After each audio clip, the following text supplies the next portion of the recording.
So, प्यारे बच्चों, again I am here, Pankaj Bakshi from Saint Arnold School, and again I am requesting you, अगर आपने इसको subscribe नहीं किया है तो कीजिए, लाइक कीजिए, शेयर कीजिए, कमेंट कीजिए अगर आपको वीडियो अच्छा लगता है तो।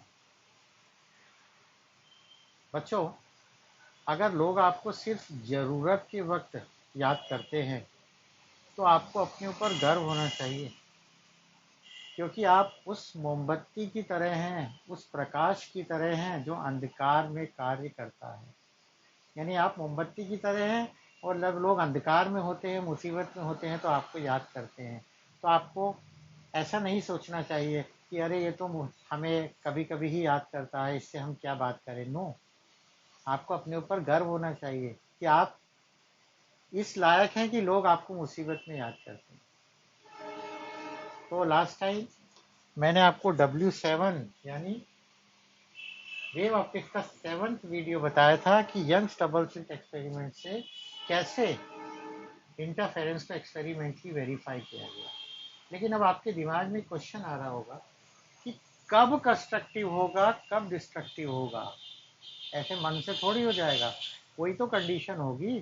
तो आज मैं आपको बताऊंगा conditions of constructive and destructive interference. जरूर जरूर जरूर एग्जाम में आता है भाई, जरूर। तो ये मिटा देता हूँ मैं पिछला वाला अपना, और अब मैं आपके सामने देने वाला हूँ conditions of constructive and destructive interference. And you know very well, for interference minimum how many waves you need? कम से कम 2 होनी चाहिए, and also they should be coherent. कैसी होनी चाहिए? coherent. So मेरा W8 है, ये W8 wave optics set, and I am now describing conditions of constructive and destructive interference.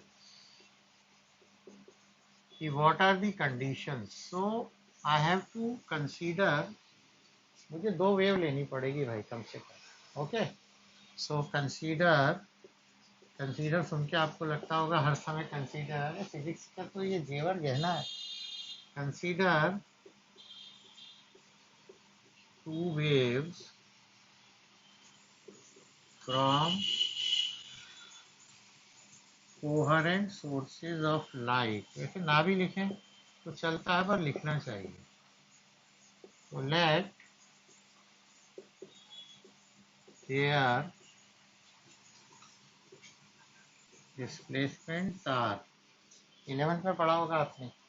कोई भी वेव जो होती है उसका एक फॉर्म होता है y equal to a sin omega t। a means amplitude, amplitude means maximum कितना वो ऊपर जा सकती है या कितना नीचे जा सकती है। जैसे आप क्या करते हैं, आप कूद रहे हैं ऐसे, तो आप सबसे ऊपर कितना कूद सकते हैं? मैक्सिमम पूछ रहा हूँ, ऐसा नहीं कि कल उससे ऊपर कूद जाओगे, फिर नहीं, एक बार बता दो maximum, that is amplitude. So the first wave is y1 is equal to suppose a sin omega t. A means amplitude, omega means angular velocity या angular frequency भी कहते हैं। t is instant of time, t time period नहीं है यहाँ, time period capital T होता है। and y2 is equal to b sin omega t plus 5। आप कहोगे 5 क्या ले लिया भाई, ये फेज डिफरेंस है। फेज डिफरेंस 0 भी हो सकता है और कांस्टेंट भी हो सकता है, पर फेज डिफरेंस होगा। कोई जरूरी नहीं है कि दोनों वेव एक साथ ही चल रही हो, एक ही फेज में, अलग अलग हो सकती हैं। तो फिर बता रहा हूँ, A is amplitude of first wave, B is amplitude of second wave. ये कॉस भी हो सकता है साइन की जगह। ये अभी कॉस से आया था एग्जाम में, इसलिए कॉस से भी एक बार जरूर करना, आपने करवाऊंगा। Omega is angular velocity or angular frequency, t is instant of time, and phi is phase difference. Phi is phase difference. अब ये दोनों S1 S2 से निकली और मिली तो एक नई वेव बन गई, रिजल्टेंट वेव। याद है सुपरपोजिशन प्रिंसिपल। तो फ्रॉम सुपरपोजिशन प्रिंसिपल,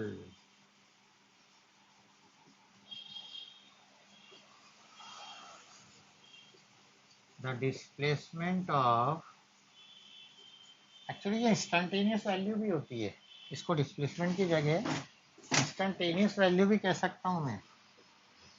देखो मैं कह रहा हूँ the instantaneous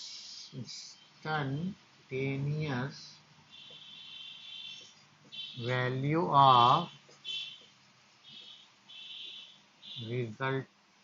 resultant wave is, तो इस दोनों से मिलके y बनेगी, y is equal to y1 plus y2। अरे सिंपल बात है यार, तो y1 और y2 की वैल्यू रख देते हैं।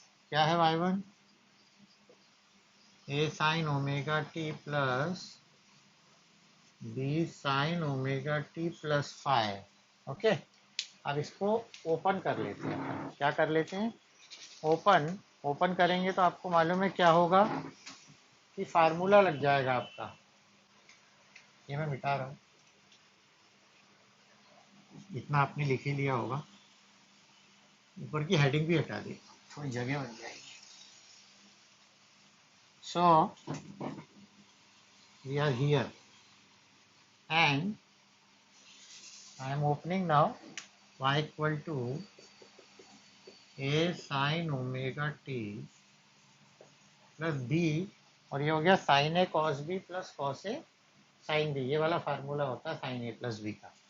तो क्या लग गया? Sine a cos b plus cos a sine b. तो बायो वालों को नहीं पता तो उनके लिए फार्मूला बता रहा हूँ। यहाँ पर फार्मूला ये था, देखो, sine omega t plus 5। So here we are using formula sine a plus b, और साइन ए प्लस बी होता है sine a cos b plus cos a sine b. Okay बच्चों, ये देखो, sine a plus b, a is omega t, b is 5, sine a cos b cos a sine b. देखो, sine a cos b cos a sin b, and now open it.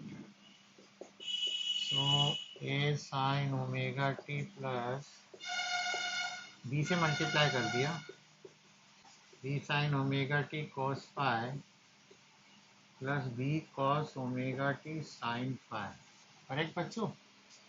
And ये simplifying, actually हम resultant wave बना रहे हैं। क्या बना रहे हैं? Resultant wave. तो वो पहले y1 y2 जैसी लगनी चाहिए। सो y इक्वल टू, तो यहाँ देखो साइन ओमेगा टी और यहाँ भी, तो एक कॉमन निकाल लेते हैं। तो अंदर क्या बचेगा? इधर से b cos 5 into sine omega t plus, ये तो अकेले ही बेचारा, b cos omega t sine 5। Okay, तो ये रिजल्टेंट वेव बन गई हमारी। अब ये y1 y2 जैसी तो लग ही नहीं रही। क्यों? देखो, y1 क्या थी? y1 थी a sine omega T and y2 b sign omega t plus 5। तो y1 सपोज लायन है। क्या है y1? y1 लायन है और y2 लायन है, शेर और शेरनी है। तो इन दोनों का बच्चा क्या होगा? अरे शेर ही तो होगा। तो ये डॉक्टर इनके पास लेके गया, ये तुम्हारा बच्चा है। और ये तो डर गए, बोले अरे इतना लंबा बच्चा है, ये हमारा बच्चा नहीं है। शेरनी रोने लगी, तो डॉक्टर बोले नहीं नहीं आप रो मत, हम अभी इसको देख के ठीक करके लाते हैं। इसको अंदर ले गए वो, क्योंकि वो इसके जैसा नहीं लग रहा था। क्यों नहीं लग रहा था? बोले देखो हमारे पास फाइल तो है, पर ये क्या ले आए आप, इतनी बड़ी बड़ी चीजें। तो पुट करेंगे, पुट, देखना ये टर्म अच्छी नहीं लग रही, और ये टर्म यहाँ भी नहीं, तो इसको लिख देंगे a प्लस बी कॉस 5 को लिख दिया r cos थीटा। क्यों लिखा बताता हूँ। And b sin phi is equal to r sin theta. देखो बच्चों,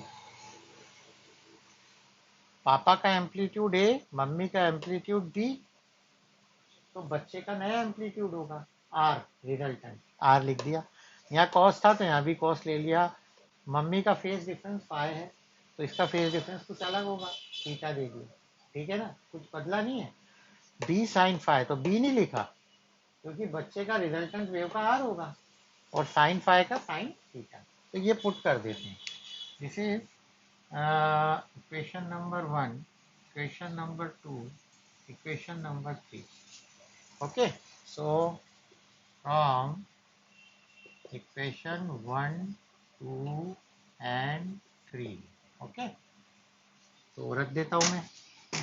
आई think you are getting my point कि मैंने आर क्यों लिया है। R means the amplitude of resultant wave. Okay, और इसको इनके जैसा बनाना है, इसीलिए तो यहाँ रख देते हैं y इज इक्वल टू, पहले साइन ओमेगा टी लिख दिया मैंने, इंटू ये क्या है, चलो बाद में लिखते हैं, कहोगे अरे इसकी जगह पुट किया है r cos theta into sine omega t, थोड़ा सा मिटाया था ना, plus b sine five, b sine five is r sine theta and cos omega t. तो डॉक्टर्स ने कहा यार अभी भी मज़ा नहीं आ रहा, बोले आर कॉमन निकाल लेते हैं, और अंदर देखो यहाँ क्या बचा, sine omega t cos theta cos omega t sine theta. Doctor कितने होशियार थे देखो, उन्होंने इसके जैसा बनाया, sine a cos b plus cos a sine b. तो y is equal to r sine, sine a cos b plus cos a sine b mean sine a plus b, तो साइन ए मतलब omega T और ये theta. ये हो गई equation number 3, नहीं 4। अब देखो है डॉक्टर बाहर लेके आए इसको, बोले देखो आपके पास ए है, आपके पास बी है, इसके पास आर है। शेर शेरनी खुश हो गए, बोले हाँ सही है। आपके पास साइन है, आपके पास साइन है, इसके पास भी साइन है, बोले हाँ है। आपके पास ओमेगा टी, आपके पास ओमेगा टी, आपके पास ओमेगा टी, बोले हाँ है। और फिर डॉक्टर बोले देखो बच्चा माँ पे गया है, माँ के पास फाई है, बेटे के पास थीटा है। बस शेर शेरनी खुश हो गए, अपने बच्चे को घर ले गए। यानी ये y1 y2 की रिजल्टेंट वेव प्रूव हो गई। अभी तो हमने यही प्रूव किया है कि this is the resultant wave, क्योंकि ये इसके जैसी हार्मोनिक है। सो this is the resultant wave which is the same harmonic wave. कैसी वेव है, harmonic, which is the same harmonic wave as y1 and y2. This is the resultant wave. This is the equation of resultant wave. इसकी जैसी harmonic है, ठीक है भाई, निकल गया, कोई बात नहीं। पर इंटरफेरेंस में इंटेंसिटी की जरूरत पड़ेगी, जहाँ ब्राइट होगा वहाँ कंस्ट्रक्टिव, जहाँ डार्क होगा वहाँ डिस्ट्रक्टिव। तो intensity is directly proportional to amplitude square. तो y1 एंड y2 के बाद y बन रहा है और एम्पलीट्यूड r आ रहा है, मतलब हमको r चाहिए। r अगर निकाल लिया एम्पलीट्यूड तो इंटेंसिटी निकल जाएगी और फिर इंटरफेरेंस आ जाएगा। तो now we are going to again equation 2 and 3, इनको स्क्वायर करेंगे और ऐड करेंगे। क्या करेंगे, इनको square and add. So on squaring and adding equation number 2 and 3, ये नहीं है, ये सब हटा देता हूँ। इससे मैंने अभी सिर्फ क्या प्रूव करा है, मैंने सिर्फ ये प्रूव किया है कि y1 और y2 से जो y बनी है that is really the equation of A resultant wave. अब मैं r निकालूंगा, क्यों निकाल रहा हूँ r, r is amplitude and amplitude का स्क्वायर इज इंटेंसिटी, इसीलिए बच्चों। So on squaring and adding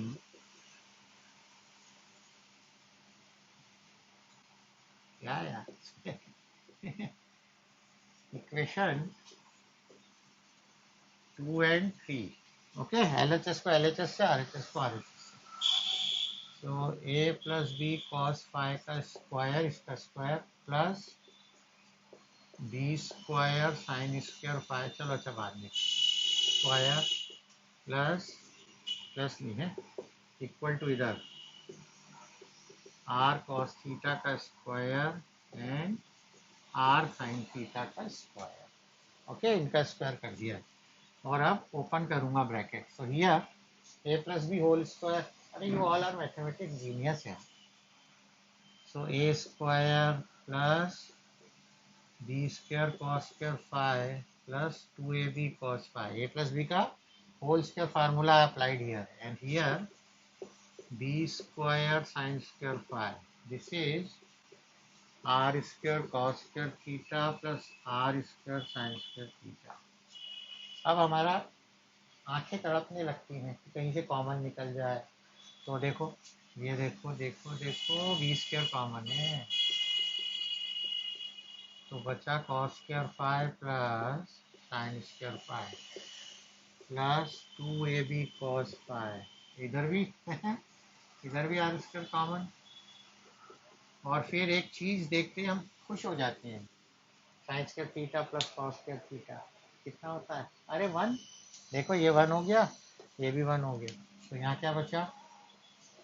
A square plus B square plus 2ab cos five equal to are square. अरे एम्पलीट्यूड आ गया वो, एम्पलीट्यूड का स्क्वायर, इसको आर भी लिखते हैं अपन कई बार। R equal to under root A square plus B square plus 2ab cos five, ऐसा भी लिख सकते हो। इसको इक्वेशन क्या देते हैं अपन? 4 तक आ गए थे शायद, फिफ्थ। आर वाली को फोर्थ दे देना अगर मैंने नहीं दिया हो तो। So we got now amplitude. बस अब मेरा खेल चालू होगा, क्योंकि मुझे कंस्ट्रक्टिव और डिस्ट्रक्टिव की कंडीशंस निकालनी है। तो मैं कैसे निकालूंगा कि हमें पता है intensity directly proportional to amplitude square. तो मैं इक्वेशन बना लूंगा और इक्वेशन बना के फिर मैं डार्क और ब्राइट लाऊंगा। तो देखिए, we know intensity directly proportional amplitude square. देखो बच्चों, कई बार आपको समझ में नहीं आता आर का स्क्वायर क्यों लेना। देखो भाई, y1 और y2 से मिलके इंटरफेरेंस हुआ है, उससे y बनी है और y का एम्पलीट्यूड r है, इसलिए r ही काम आने वाला है, resultant. Okay, that is I intensity directly proportional r square और I इक्वल टू के आर स्क्वायर। तो k जनरली 1 आता है मैथमेटिकल कैलकुलेशन से, तो I equal to are square और आर स्क्वायर ये है ना। देखो यहीं का यहीं मेरा काम हो गया, मुझे कहीं जाने की जरूरत नहीं पड़ी। ये देखो, ये आर स्क्वायर की वैल्यू रख दी, ये इंटेंसिटी आ गई। अरे किसकी इंटेंसिटी है ये? अरे y1 y2 से मिलकर जो नई वेव बन रही है ना, the wave form with the combination of y1 and y2 due to interference, due to superposition principle, the intensity of that wave is given by this formula, I equal to a square plus b square plus 2ab cos phi. Okay, and in this wave, the interesting thing, a is the amplitude of first wave which is constant, b is the amplitude of second wave which is constant, 2 is constant, a is constant, b is constant, cos phi is not constant. It means cos phi is responsible for intensity, whether intensity is maximum or minimum. तो अगर ये maximum होगा तो intensity maximum हो जाएगी, and ये zero होगा तो इंटेंसिटी मिनिमम, यानी कंस्ट्रक्टिव एंड डिस्ट्रक्टिव। तो ये बताएगा कि कब कंस्ट्रक्टिव होगा और कब डिस्ट्रक्टिव। तो अब मैं पहले कंस्ट्रक्टिव की कंडीशन निकालता हूँ। किसकी निकालता हूँ? कंस्ट्रक्टिव की। ये फार्मूले याद रख लेना है बच्चों। तो number A, conditions of constructive. थोड़ा सा बड़ा है ये डेरिवेशन, पर मजा भी आता है मेरे पास, आ रहा होगा आपको। कभी स्पेलिंग गलत हो जाए तो नाराज मत होना, ठीक कर लेना। Conditions of constructive interference. Constructive के लिए intensity should be maximum. So as for constructive interference, intensity, या आई लिख देता हूँ यार, I should be I maximum. कितना होना चाहिए मैक्सिमम। तो मैक्सिमम वैल्यू कॉस की या साइन की क्या होती है? अरे +1 एंड मिनिमम इज -1, जीरो नहीं, जीरो नहीं, है ना। Maximum actually cos and sine they lies between -1 to +1। Maximum is +1, minimum is -1। तो मैक्सिमम में कॉस फाई कितना होना चाहिए? +1। तो फॉर आई मैक्सिमम, ये मिटा देता हूँ, इसकी जरूरत नहीं है भैया। For I maximum cos phi +1 होना चाहिए। और cos phi +1 means cos 0। It means phi कितना होगा? देखो, cos 0, cos 2 pi, cos 4 pi, या dot dot dot cos 2n pi. यानी फाई क्या होना चाहिए? 0, 2 pi, 4 pi, dot dot dot 2n pi. तो phi is equal to 2n pi. आप बोलोगे 2 से क्यों मल्टीप्लाई किया? अरे इवन है ना, इवन आना चाहिए, इसलिए 2 से मल्टीप्लाई किया। ये जनरल टर्म आ गई है। फाई क्या है? Phase difference. देयरफॉर फॉर, यहाँ से, for constructive interference phase difference must be, 2 का मतलब होता है इवन, n का मतलब होता है इंटीग्रल, इवन इंटीग्रल ऑफ पाई। देखो, for constructive interference phase difference must be even integral, अरे यार इंटीग्रल क्या, मल्टीपल, इंटीग्रल मल्टीपल ऑफ पाई। क्या होना चाहिए? इवन इंटीग्रल मल्टीपल ऑफ पाई होना चाहिए। अगर फेज डिफरेंस इतना है तो पाथ डिफरेंस कितना होगा? तो पाथ डिफरेंस का एक फार्मूला होता है, पाथ डिफरेंस। पाथ डिफरेंस होता है lambda upon 2 pi into phase difference. तो पाथ डिफरेंस को एक्स कहते हैं। Lambda upon 2 pi into phi कितना था? देखो 2n पाई, 2 2 2 पाई पाई पाई। तो एक्स इक्वल टू आ गया n लेमडा। इसका मतलब पाथ डिफरेंस क्या होगा? Path difference is integral multiple of lambda. Even नहीं है, इवन नहीं आया अभी, यानी lambda 2 lambda 3 lambda 4 lambda 5 lambda. Therefore, for constructive interference, x मतलब path difference must be integral multiple of lambda। सब कर दिया मैंने, देख लो। For constructive interference, path difference is an integral multiple of lambda। तो ये कंडीशन कंस्ट्रक्टिव की है। तो डिस्ट्रक्टिव कब होगा? डिस्ट्रक्टिव होगा जब इंटेंसिटी क्या होगी? मिनिमम। तो यहीं से चलूंगा मैं, इसको बी नाम दे दिया मैंने। क्या नाम दे दिया? बी। और डिस्ट्रक्टिव, फॉर डिस्ट्रक्टिव, डिस्ट्रक्टिव की स्पेलिंग तो मैं सही कर रहा हूँ ना। तो फॉर डिस्ट्रक्टिव है, डी एस कर दो बस। आई कितना होना चाहिए? अब आई शुड बी मिनिमम होना चाहिए। तो मिनिमम वैल्यू आपको बताई थी मैंने कॉस फाई की, कितनी होती है? I minimum the value is -1। और -1 कब होता है? पाई, 3 पाई, 5 पाई, या 2n - 1 पाई। एक चीज मैं भूल गया, पिछली बार कंस्ट्रक्टिव में वहां लिख भी लेना, for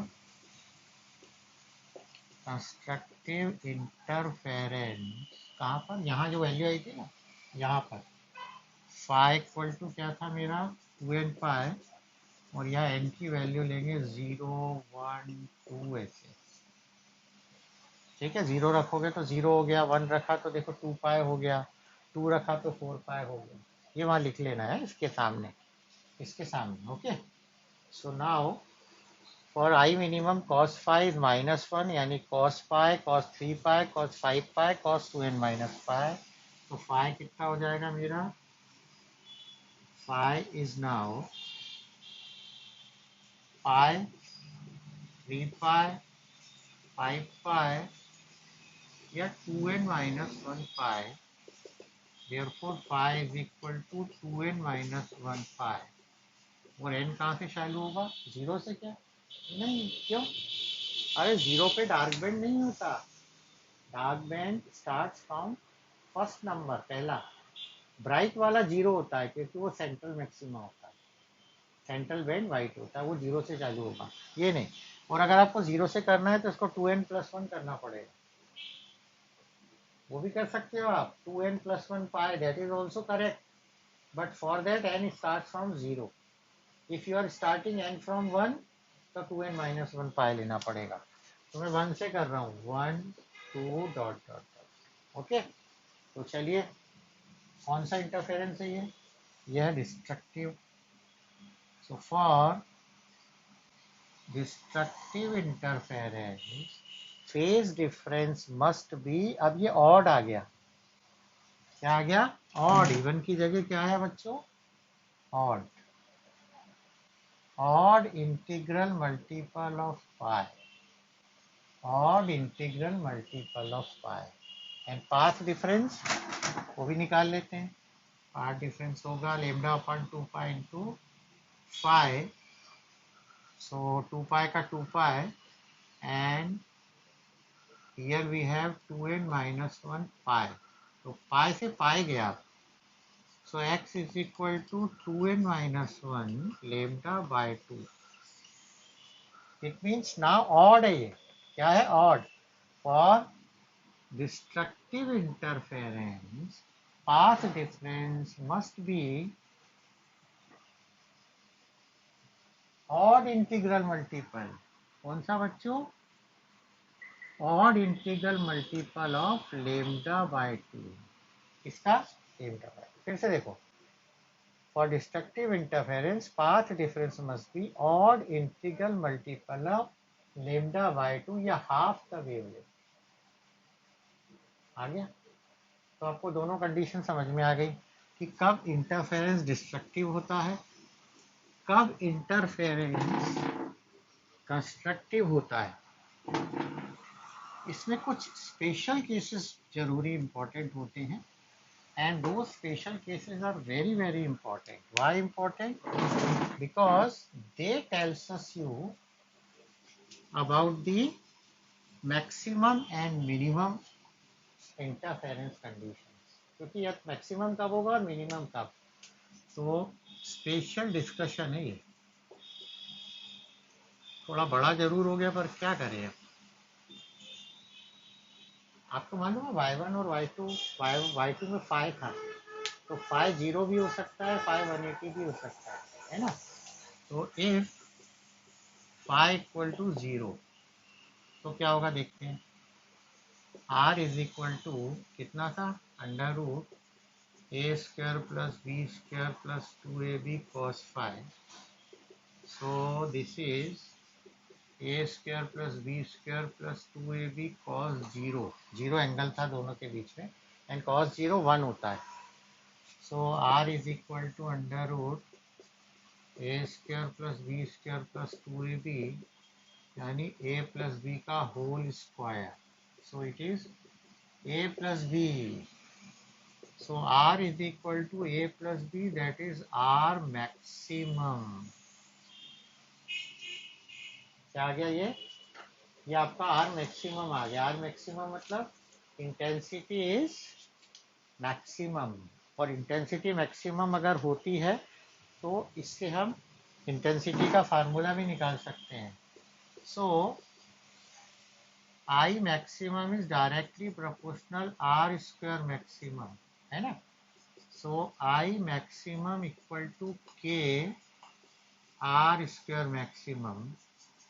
so I maximum equal to K and R square maximum कितना था, ए प्लस बी, यानी ए प्लस बी का होल स्क्वायर. ये काम में लेंगे बेटा बाद में, अगर नहीं आए तो फिर बता रहा हूँ. You have two waves y1 and y2. In y2 we are equation, our equation was b sin omega t plus phi. Phi is phase difference. So phase difference zero भी हो सकता है, constant भी.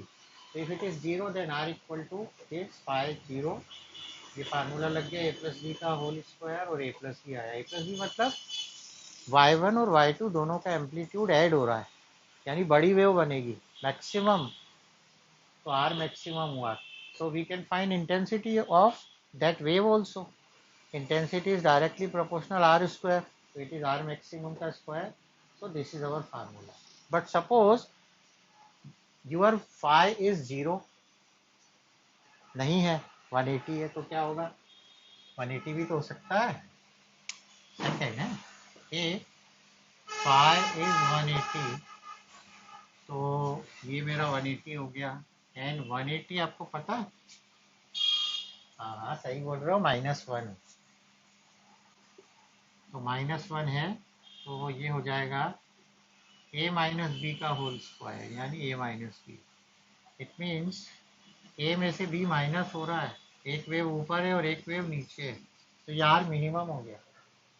क्या हो गया, r मिनिमम. तो मैं I मिनिमम की इंटेंसिटी निकालूंगा, I मिनिमम. तो I minimum is r minimum का square, I minimum is a r minimum का square. So I minimum is equal to K A minus B का होल स्क्वायर. इससे एक फार्मूला आता है जो न्यूमेरिकल में काम आएगा. कौन सा, थर्ड नंबर डालना, I max upon I min equal to K A plus B का whole square upon K A minus B का होल स्क्वायर एंड K. देखो ये फार्मूला आ गया, I maximum upon I minimum equal to a plus B का whole square upon a minus b का whole square. Okay, अब मान लीजिए we want to write in terms of intensity. Equation को अगर आप इंटेंसिटी के टर्म में लिखें तो क्या होता है, वो भी लिखना चाहिए हमें. फोर्थ नंबर है, कौन सा नंबर, फोर्थ. एक चीज और, उसी में हम चल रहे थे ना, तो fourth number, if A equal to B, equal to B means the amplitude of first wave is same as the amplitude of second wave. तो देखो आपका था R max equal to A plus B, तो ये हो गया A plus A, यानी 2A, यानी मैक्सिमम आया. And R minimum is equal to A minus B, A minus A that is 0, यानी मिनिमम. याद आ गया होगा आपको, जब मैंने यंग्स डबल्स का एक्सपेरिमेंट करवाया था, तो जब एक वेव ऊपर थी और एक नीचे थी ऐसे, तो मैंने दोनों को इक्वल बनाया था, ये देखो, ताकि जीरो वेव बने. याद है, it means when A equal to B then bright is perfectly bright and dark is perfectly dark. When A and B are equal, amplitude of first wave and second wave is same, then bright is perfectly bright and dark is perfectly dark. बिल्कुल आपको clear समझ में आएगा. Okay, now if you want to write equation in terms of amplitude, तो amplitude में रखें, तो आपको मालूम है intensity is directly proportional amplitude का स्क्वायर. तो फर्स्ट वेव आपकी y1 में a था, यानी I1 proportional a square, I2 proportional b square, so I1 upon I2 equal to a square upon d square. एक और फार्मूला आ गया, बस एक और फार्मूला आ गया नया आया। एक और बात आपको याद है, R equal to under root A square plus B square plus 2ab cos phi. इसको भी लिखता हूं तो ये क्या हो गया, IR नहीं ना, अंडर रूट हटाना पड़ेगा, इसको स्क्वायर लिखना पड़ेगा तब लिखेंगे। IR इक्वल टू ये क्या हो गया I1, ये हो गया I2 and this is 2 under root I1 I2 cos phi. It means if intensity is given, you can use this way also with है ना। एक चीज और, आपको याद है स्लिट S1 S2 की विड्थ 0.5 मिलीमीटर थी। Suppose if we change the width of S1 and S2, then what happens? So we have one more formula here for intensity in terms of omega 1 and omega 2. Okay, fifth number होगा शायद, है ना। If W1 and W2 are widths of two slits respectively, then I1 upon I2 equal to W1 upon W2, this formula. और ये एक और चीज होगा, याद होगा आपको, अभी बताया था, a square upon b square. This also you can be used in numerical. देखो आप आया। लास्ट चीज बता रहा हूँ, इंटरफेरेंस का कर्व ग्राफ पूछा जाता है। कर्व यानी sketch the interference pattern. Interference pattern को स्केच करके बताओ आप। तो स्केच करके बता रहा हूं मैं इंटरफेरेंस पैटर्न को।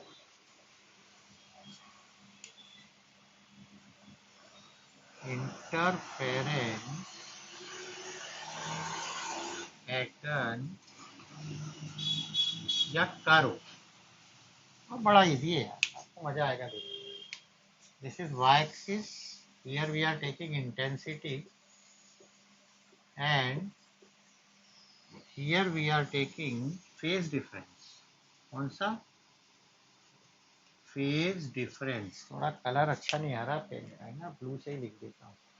तो आपको मालूम है ये ऐसा बनता है।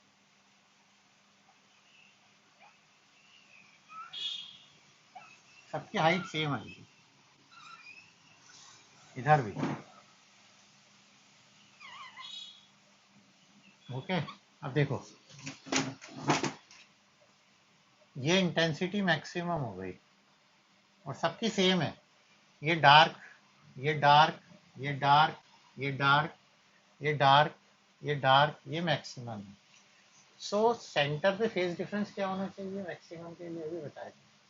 अरे कंस्ट्रक्टिव चाहिए ना, जीरो।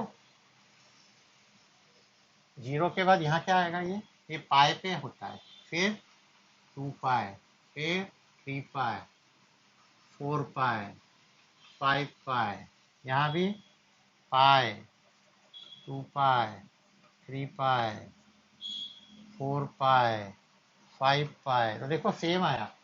आपको याद होगा 2n पाई था 5, तो जीरो रखा तो जीरो, 1 रखा तो 2 पाई। ये देखो 2 पाई पे ब्राइट, तो इवन वालों पे ब्राइट है और ऑड वालों पे डार्क है।